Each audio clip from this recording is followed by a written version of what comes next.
Alors, on va passer à la deuxième présentation. On va rentrer cette fois-ci dans les résultats du projet. Donc, Manon Pull de la Chambre régionale d'agriculture Occitanie et Nicolas Ferrand, Chambre régionale Nouvelle-Aquitaine, vont nous présenter les résultats pour la conduite du tournesol dérobé. Résultats techniques et économiques. Voilà, vous avez 20 minutes.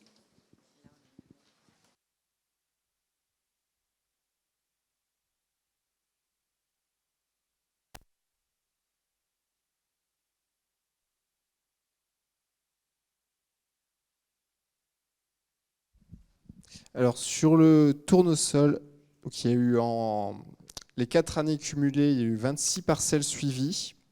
Et il y a eu aussi des essais en station expérimentale. Donc, sur la carte, on voit les parcelles chez les agriculteurs, le nombre de parcelles dans chaque département. Et en couleur, le rendement, donc 4 à 8 quintaux, c'est du orange, et 12 à 16, c'est du jaune. Donc, il y a eu une parcelle en Deux-Sèvres, 5 en Charente-Maritime, avec un 4 à 8 quintaux en moyenne, 8 parcelles dans le Gers, 3 dans le Tarn et 8 dans l'Aude. Rendement moyen de 12 quintaux par hectare. Rendement, donc le maximum c'était 25-26 quintaux qu'il y a eu dans l'Aude et le Gers. Des variétés très précoces à très précoces. Pour les essais en station, donc il y a eu des essais sur la plateforme d'Oseville en 2019 avec une variété précoce semée fin juin, pas d'irrigation et en semi-direct. Et par contre, il n'y a pas eu de récolte. Donc, sans l'irrigation et des conditions très sèches à l'été 2019. Donc très peu de développement et pas de récolte.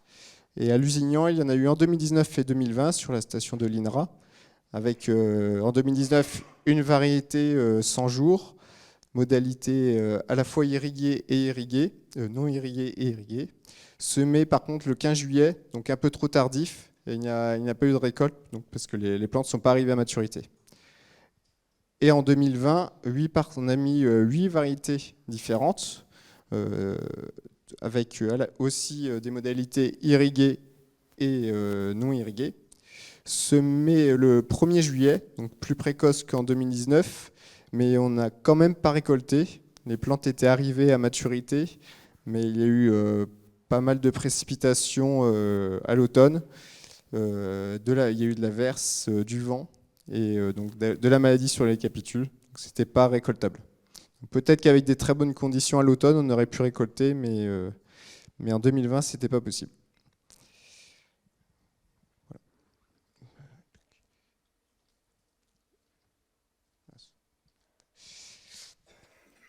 Alors, je vais vous présenter quelques exemples assez rapidement. Donc là, ici, une parcelle de 2022 dans l'Aude, avec un précédent blé dur, labouré, et semé le 28 juin. Donc il y a eu 160 mm d'irrigation et une date de récolte au 19 octobre. Donc, il y a eu un très bon rendement de 24 quintaux par hectare. L'irrigation plus les précipitations, le tournesol a dû avoir à disposition plus de 200 mm, ce qui est suffisant pour le tournesol. Ensuite, une parcelle de 2021 dans le Gers, précédent colza à semences. Donc, comme le colza à semences est préfauché et endéné, donc il a été récolté très tôt, donc semis le 16 juin, une irrigation de 25 mm, donc un seul tour d'eau, une date de récolte au 25 octobre et un rendement de 10 quintaux par hectare. Donc avec les pluies de 2021 qui étaient quand même un peu plus conséquentes que les 3 autres années, donc le tournesol a dû avoir autour des 150 mm, entre 100 et 150 mm d'eau à disposition, donc, ce qui a permis de faire 10 quintaux par hectare. Une troisième parcelle de 2021 également, cette fois en Charente-Maritime, précédent orge, qui a été labouré, date de semis au 18 juillet. non irrigués, et date de récolte au 18 octobre. Et un rendement de 8 quintaux par hectare.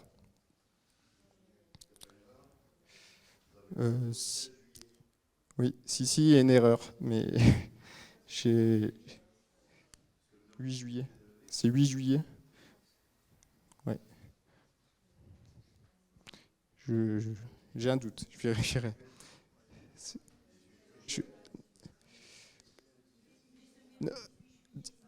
Non, oui, il y a une erreur, mais je ne sais plus la date de semis exacte. Donc rendement, donc il n'y a pas eu d'irrigation en 2021, donc il y avait des pluies quand même plutôt conséquentes. Donc il y a eu un rendement de 8 quintaux, donc suivant les prix en 2021 étaient autour de 4 à 500 euros la tonne. Donc ça pouvait être, il est rentré dans ses frais, mais il n'y a pas eu une grosse marge non plus.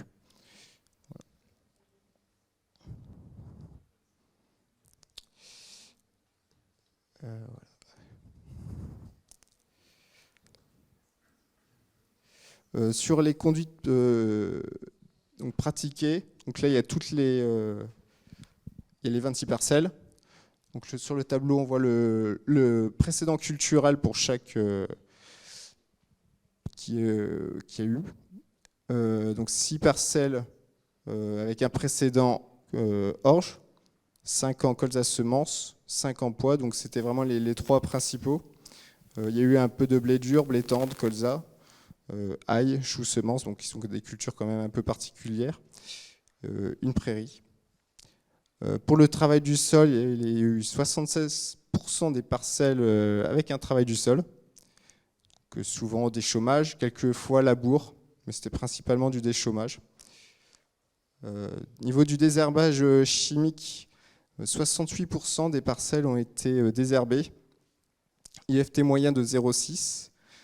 Le désherbage visait les graminées pour du précédent orge, donc c'était les repousses d'orge. Et aussi pour les précédents colza et pois, et le désherbage visait les repousses aussi également. Pour l'irrigation, 68% des parcelles irriguées, avec 80 mm en moyenne, donc 3 tours d'eau. Et pour la fertilisation, 80% non fertilisés. Et 20% avec, donc c'était les situations avec un précédent orge.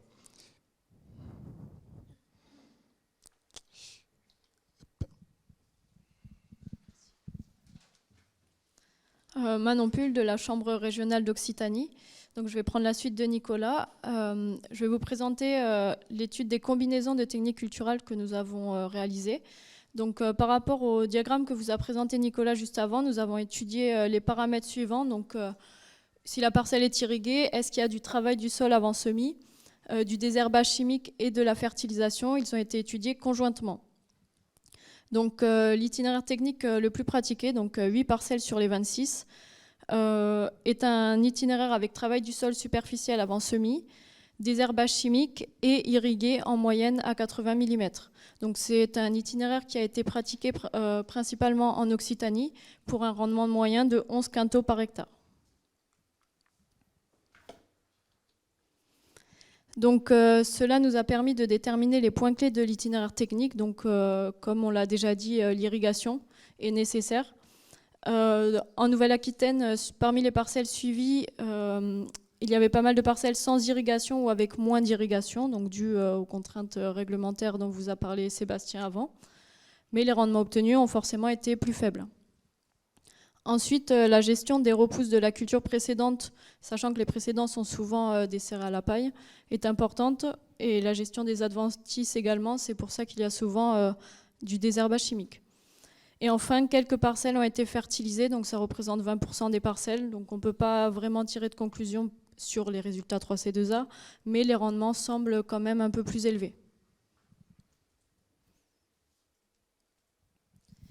Donc maintenant, on avait pour objectif de définir les facteurs climatiques déterminants dans la réussite de la dérobée. Donc pour ça, on a construit ce que l'on a appelé des arbres de réussite. Donc à partir des données terrain, des parcelles d'agriculteurs et des essais en station expérimentale, on a calculé des indicateurs à partir aussi de données météo et de durée de cycle théorique. Donc pour vous donner un exemple, on a pris la date de semis d'une parcelle, on a calculé la durée de cycle théorique pour arriver à la date de levée, et on a fait, donc ça c'est un indicateur en soi, et ensuite on a fait la somme des précipitations autour de la date de levée. Donc c'est un exemple, on a fait pareil pour la floraison, et on a également utilisé des données, la date de semis et la dose d'irrigation pour toutes les parcelles ou tous les essais suivis. Donc on a construit 2 types d'arbres de réussite. Donc le premier, celui qu'on a appelé sécurisation de la récolte. Donc est-ce qu'on a une récolte ou non? Le but était de définir les indicateurs et les seuils donc, pour avoir cette réussite ou dans le cas contraire l'échec. Et enfin, le deuxième, quel rendement? Donc là, c'est un arbre différent que je vous présenterai ensuite, où on a essayé de voir quels étaient les critères qui permettaient de maximiser le rendement. Donc voici le premier arbre pour le tournesol de la récolte, de la sécurisation de la récolte. Donc en vert, vous avez donc dans les cases en vert, ça veut dire qu'on a 100% des parcelles qui ont été récoltées pour les critères qu'il y a juste au-dessus de la case. En rouge, aucune parcelle. Et en orange, c'est qu'on a à la fois des parcelles, l'arbre n'a pas trié précisément, n'a pas trié de manière pure, on a à la fois des parcelles non récoltées et des parcelles récoltées au bout de cette branche.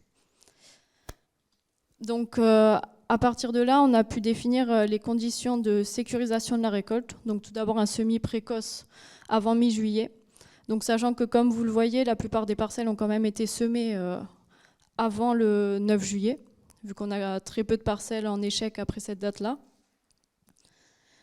Et ensuite, un total des précipitations du semis à la maturité plus de l'irrigation, donc ça c'est un seuil minimum, supérieur à 125 ou 130 mm. Donc c'est là qu'on a la majorité des parcelles. Et enfin, avec des analyses complémentaires, nous avons quand même déterminé que la nécessité d'irriguer à plus de 60 mm, avec 1 à 2 passages au semis, et 1 à 2 passages au stade bouton floraison.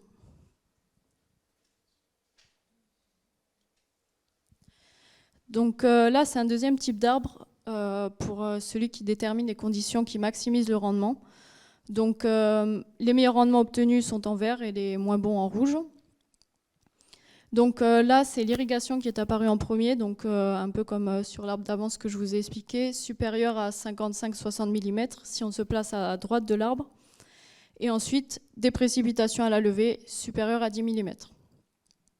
Donc pour les parcelles les moins irriguées, donc à moins de 55-60 mm, on a le critère en dessous, état du stock d'eau en surface du sol. Donc ce critère mérite une petite explication. Donc c'est la somme des différences entre les précipitations et l'évapotranspiration du sol avant semis. Donc ça indique globalement si notre sol s'assèche, a un risque de s'assécher ou pas avant semis. Donc là, on a donc 2 seuils. Les parcelles à gauche, donc les 8 parcelles concernées. Donc quand le sol s'assèche vraiment avant semis, donc là, on a vraiment des rendements très faibles. Et donc pour l'autre cas, pour des parcelles un peu moins irriguées, si le sol s'assèche à plus de moins 30, moins 35 mm, donc on arrive sur un équilibre entre les précipitations et l'évapotranspiration avant semis, c'est plus favorable. Et pour finir, par un total des précipitations du semis à la maturité supérieur à 130 ou 135 mm, c'est ce qu'on retrouvait sur l'arbre précédent de réussite de récolte. Donc maintenant, je vais vous parler des perspectives économiques. Donc, pour vous présenter cela, on a créé des cas types. Donc, pour ça, on s'est basé sur ce qui avait été fait parmi les parcelles suivies sur le projet. Donc, dans le tableau, vous avez les numéros d'itinéraire technique, ensuite le nombre de parcelles concernées et en dessous, l'itinéraire technique mis en œuvre. Donc, toujours selon les critères, est-ce qu'on a de l'irrigation, du travail du sol avant semis, du désherbage chimique et de la fertilisation azotée. Donc, ils sont classés par rendement du plus faible au plus élevé parmi les parcelles que nous avons suivies. Donc pour faire ces cas types économiques, on s'est basé sur les itinéraires qui étaient les plus réalisés. Donc d'abord le 4, c'est un itinéraire technique avec travail du sol avant semis, irrigation et désherbage chimique. Ensuite, le 5, pas d'irrigation, donc juste le travail du sol avant semis et le désherbage chimique. Et le 10, où on a de l'irrigation et du travail du sol avant semis. Donc on n'a pas choisi le 3, où il y a également 3 parcelles concernées, parce que c'est un itinéraire non irrigué. Et ça ne représente largement pas la majorité des cas qu'on a vus sur les parcelles suivies. Donc on a préféré prendre deux doses d'irrigation différentes pour le 4 qui est le plus réalisé. Et je vais vous le montrer tout de suite. Donc voici le premier cas type. Donc c'est un cas type avec travail du sol et désherbage chimique sans irrigation. Donc pour tous les cas, c'est la même hypothèse de semis au semoir monograine de semences certifiées à 75 000 grains par hectare. Donc les coûts de ces itinéraires sont quand même maximisés. Ils pourraient diminuer avec l'utilisation de semences de ferme. Donc la différence avec le deuxième, c'est qu'on rajoute une irrigation de 75 mm.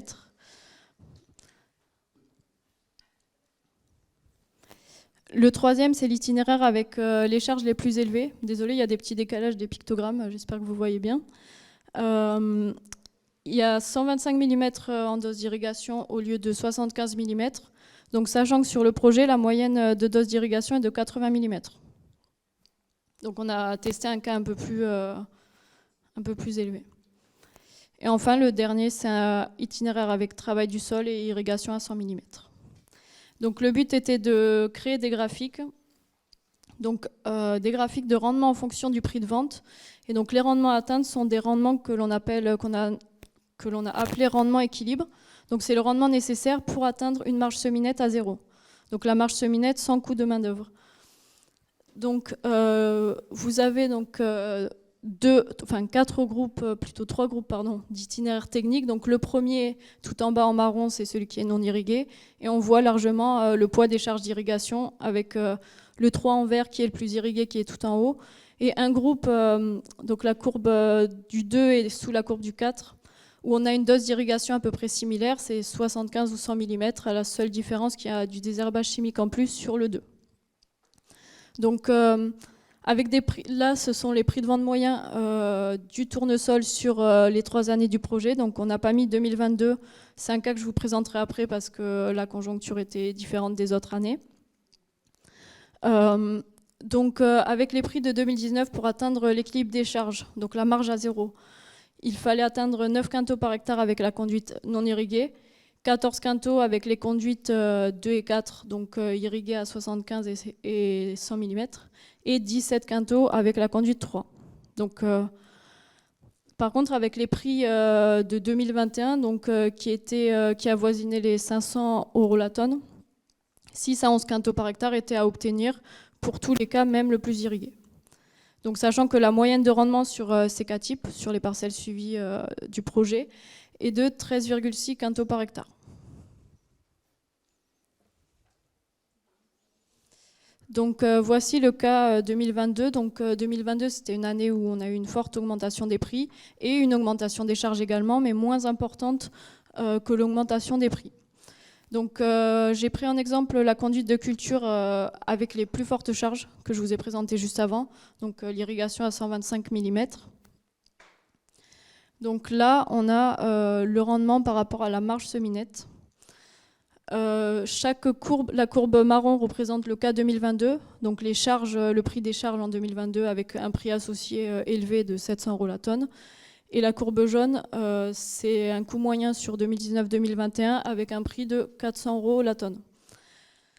Donc on peut voir que si on prend l'exemple de la marge semi-nette à 200 € par hectare, on a une différence de 5 quintaux entre ce qu'il fallait atteindre entre 2019 et 2021 et 2022, malgré une augmentation des charges importantes sur le même itinéraire technique de 190 € par hectare. Mais les forts prix de vente qu'il y a eu en 2022 ont permis, c'était une année où des marges très intéressantes ont été dégagées sur le tournesol en dérobé.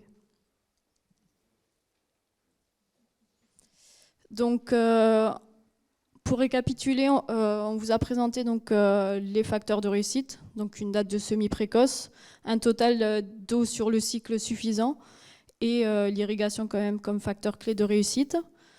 Les conduites de culture nous ont montré que la plupart des agriculteurs qui se lançaient dans la culture dérobée de tournesol l'irriguaient, globalement, surtout en Occitanie. La gestion des repousses de la culture précédente est indispensable en début de culture. Et enfin, quelques parcelles ont été fertilisées avec des rendements qui semblent plus élevés. Donc le tournesol en dérobé est une culture d'opportunité selon les prix de vente pratiqués. Et l'irrigation est le poste de charge le plus important, mais c'est également ce qui permet de sécuriser la culture. Merci Manon.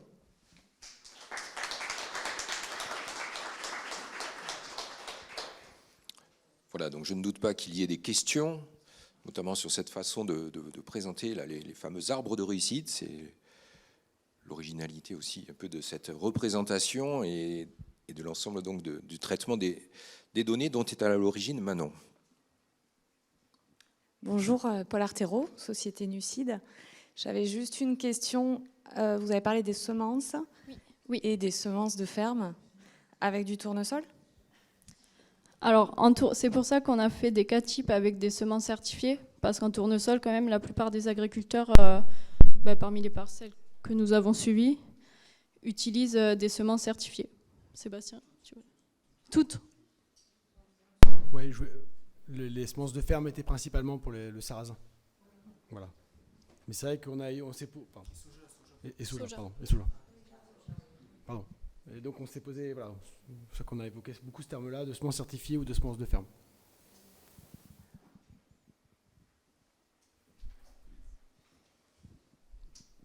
Fabien Boucher-Lana, Chambre d'agriculture du Lot. Donc c'est une question qui, je pense, aussi concernera le soja.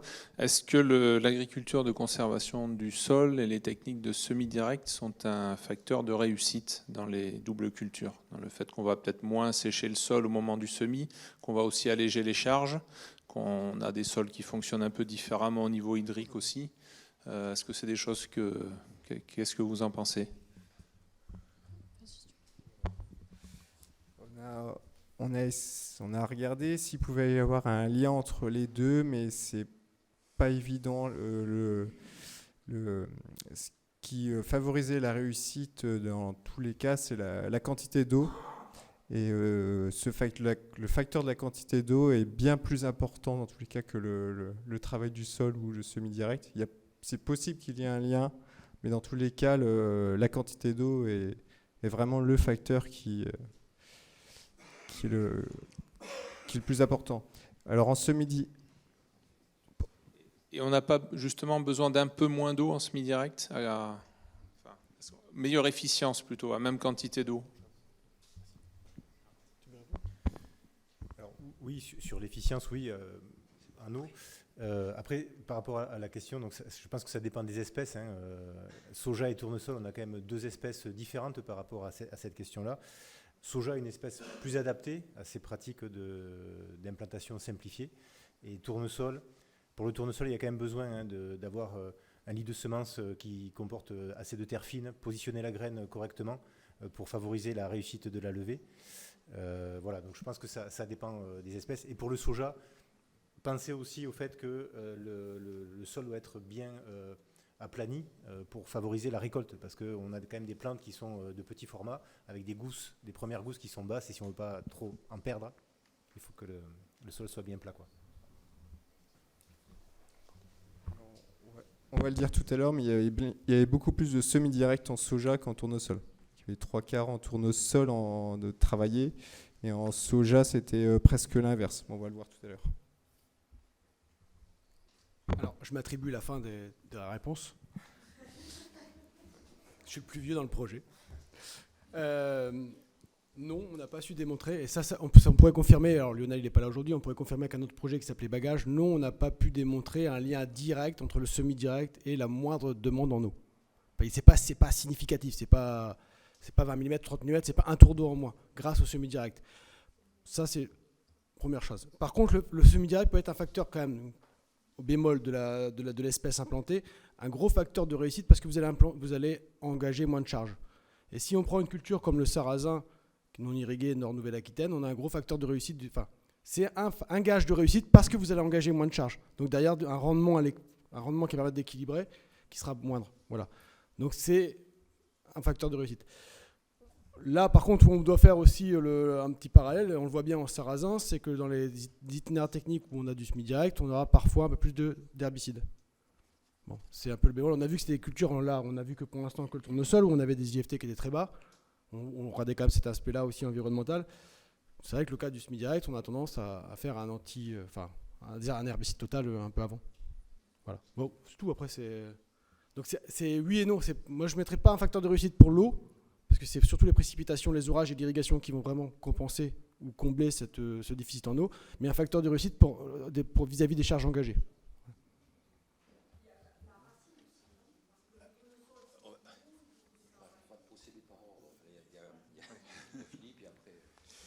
Oui, Philippe Debac, INRAE. Donc on peut penser qu'implanter un tournesol justement avec ses possibilités d'enracinement, c'est une façon d'aller peut-être capturer des reliquats d'azote qui n'auraient pas été bien valorisés par une culture précédente, avec des apports tardifs par exemple.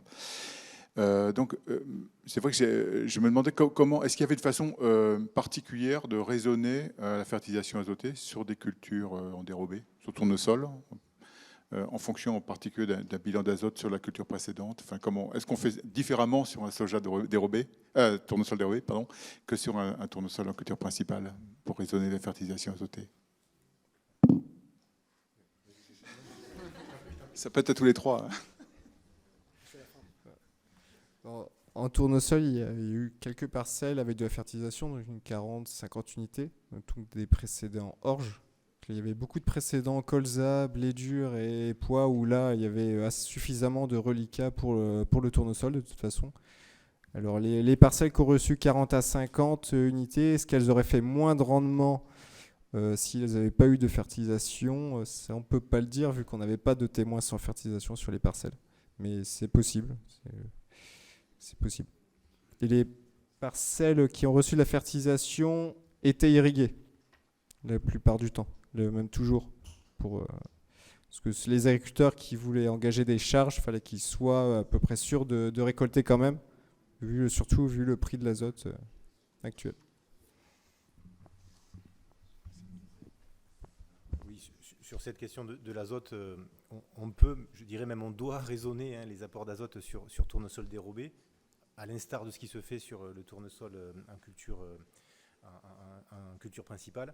Il y a des précédents pour lesquels on sait qu'il n'y aura pas besoin d'azote sur le tournesol dérobé, précédent pois par exemple, c'est une évidence, ou même certains précédents, je pense à de l'ail qu'on a plutôt par ici, et versus certains précédents vont faire que, par exemple, un orge qui a un bon rendement, je pense, nécessite de se poser la question et la plupart du temps d'avoir un apport d'azote derrière d'une trentaine, d'une quarantaine d'unités pour que le tournesol ne soit pas pénalisé sur ses résultats. Surtout si les pailles sont restituées, absolument. Oui, Vincent Lecomte de Terrinovia, j'avais une question sur le calcul des marges semi-nettes. Est-ce que dans les charges de mécanisation, vous incluez la main-d'œuvre ou pas? Je vois qu'il y a les barèmes. Non, la main-d'œuvre n'est pas incluse. Donc c'est amortissement, entretien et énergie en fait. C'est ça. D'accord, merci.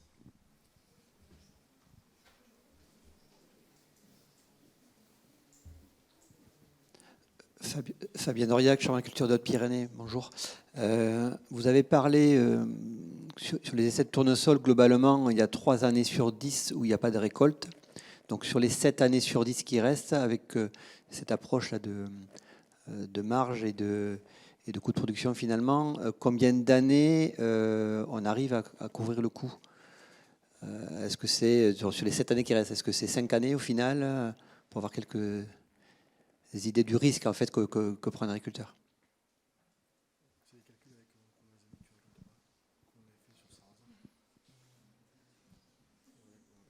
Alors, on a Vous le verrez dans l'étude, on a fait le cas de la réussite d'une année sur 2. Donc une année réussie, enfin 5 années réussies du coup, oui c'est ça, sur 10.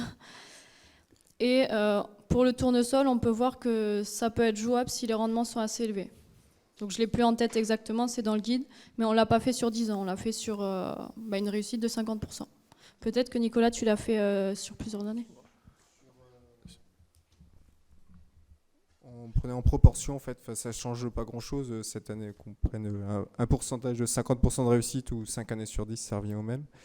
Mais on l'a fait j'avais fait dans les fiches qu'on avait données aux agriculteurs, on présentait des calculs entre 50, 70 et 100%. On comparait la marge cheminette lissée sur le 10 ans. Donc forcément, quand on récolte dans des conditions sans irrigation, si on considère qu'on récolte 5 années sur 10, la marge cheminette sera bien plus faible si on la lisse sur les 10 ans. Je ne sais pas si ça répond à la question, mais là, donc, ce qu'a dit Manon et Nicolas, c'est la page 21 de votre guide, le graphique qui est en bas, il prend en compte une année de récolte sur 2. C'est-à-dire qu'on engage 100% des charges tous les ans, en particulier les charges de semences, mais on ne récolte, on a un produit qu'une année sur 2. Et on prend en compte ça dans le calcul. Donc c'est-à-dire qu'en fait, vous avez un décalage du rendement seuil à atteindre pour arriver à l'équilibre qui tire vers le haut, quoi. Voilà. Et c'est vrai que je reviens sur le cas ex-Poitou-Charentes, où on a un historique sarrasin depuis quelques années, une dizaine d'années, où on avait étudié, on avait des calculs en fonction, vous récoltez une année sur 10, cette année sur 10, on s'est amusé à calculer le nombre d'années. Et je reviens à ce que je disais tout à l'heure, il y a des régions où on a dit, ne faites rien. Ne vous amusez pas à faire des cultures dérobées à récolter grains, parce que vous allez récolter une année sur 10, de toute façon, vous amortirez jamais les charges engagées les 9 autres années. Voilà. Donc ce type de graphique-là, après, on pourrait facilement les refaire. 50% de réussite, 70%, c'est ce que disait Nicolas. On avait fait différentes cas types. Bruno Estanguet de Val-de-Gascogne. Donc j'en profite de 2 questions. La première, est-ce que vous annoncez donc des densités de semis à 75 mg densité de semis? Est-ce que vous avez regardé la variabilité justement de la densité de semis, si elle peut avoir un impact du fait d'une faible RU disponible? Et deuxièmement, est-ce qu'au niveau des rendements par rapport aux précédents et à l'approche chimique qu'il y a eu sur les précédents, est-ce que vous avez regardé l'impact notamment des sulfos et autres, notamment sur du tournesol? Alors, ce sont des points importants. C'est très intéressant, mais on n'a pas encore regardé. Sur la densité de semis du tournesol, il n'y avait pas une grosse variabilité chez les agriculteurs. Ça allait de 65 000 à 80 000 pour les plus denses. Il ne faut pas semer trop dense. Les agriculteurs ont quand même remarqué qu'il ne fallait pas semer dense, sinon la concurrence à l'eau tout de suite faisait que les tournesols se développaient presque pas. Donc vaut mieux semer un peu moins dense que trop dense. Ça, c'est après, l'idéal, je ne sais pas de combien il est. Ça peut dépendre du type de sol aussi, et puis des dégâts d'oiseaux. Voilà. ok, sur la deuxième question. Non, enfin, comme tu le disais, ce sont des choses qui n'ont pas été explorées, voilà, qui n'ont pas été étudiées de près, mais en tout cas, les points que tu soulèves, densité de semis et aussi se soucier du type de désherbage qui a été mené sur la culture précédente, oui, ce sont des points importants à intégrer et qui montrent que le dérobé, alors oui, je suis d'accord avec ce qui a été dit, hein, il faut être très opportuniste pour faire du dérobé, et je pense qu'il y a aussi une part d'anticipation. Bon, je dévoile un peu une de mes diapos de tout à l'heure, hein, mais bon, c'est pas grave. Mais il faut, je pense, anticiper ce type de situation qui peut être problématique, quoi. Ouais, tout à fait. Si je peux rajouter quelque chose, parmi les parcelles suivies sur le précédent, on a quand même beaucoup d'orge et ensuite des précédents très variés. Donc ça a été difficile de faire, on va dire, des généralités dans nos résultats sans avoir assez d'exemples. Parce qu'on avait 25 parcelles suivies, si on a 6 ou 10 précédents différents, c'était assez difficile de faire le lien. Donc c'est un point à poursuivre, effectivement. Enfin, c'est un intérêt pour la suite.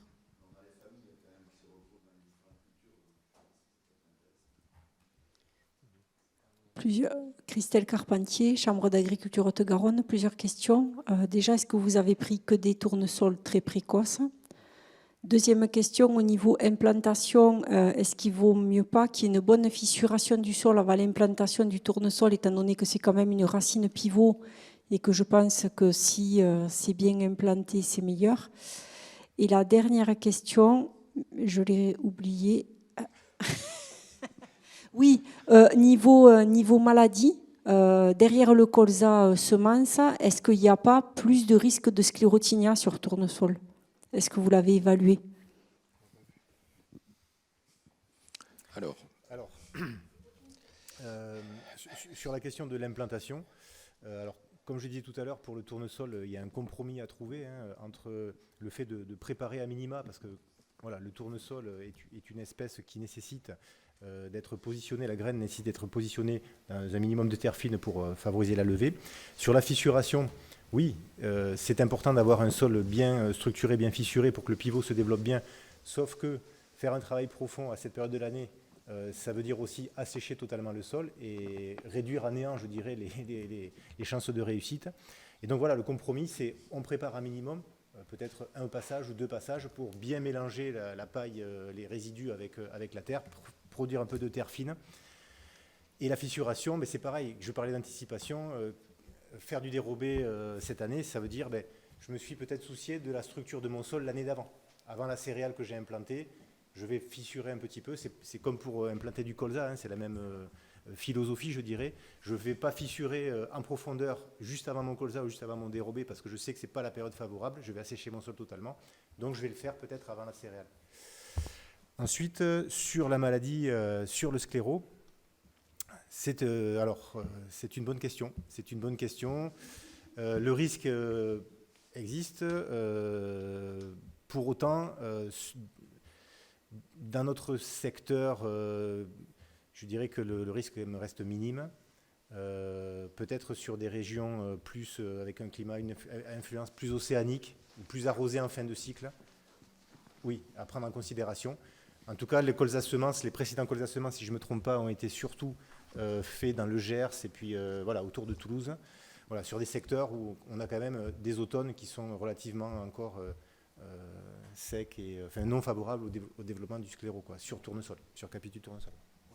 On l'a pas vu, on l'a pas vu. Ok, merci. Je vous propose d'arrêter là cette séquence de questions sur cet exposé.